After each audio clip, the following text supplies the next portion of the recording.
Today I'm using my Bissell powerforce model 71y7-3. Let's get started.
Let's test the suction.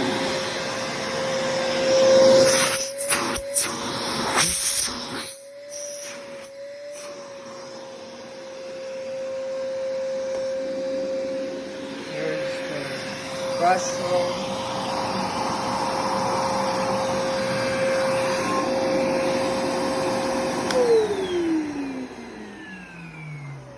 So yeah, that is my Bissell powerforce 71y7-3. I will show you the model sticker.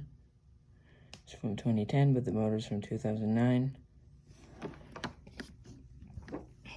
So, yeah, this is a 15-year-old machine. Got this one off of Facebook for $5. I saw it, and like the color's rare and everything. As you can see, it's very purple. Unlike the other ones that look like it, but have like the 12 amp sticker there and stuff. This one's a 10 amp. The bag is in there. There it is. So the attachments are a wand and crevice, dust brush and upholstery, and there's a filter on the side. So yeah, that's basically it. Dexter's Vacuums is out.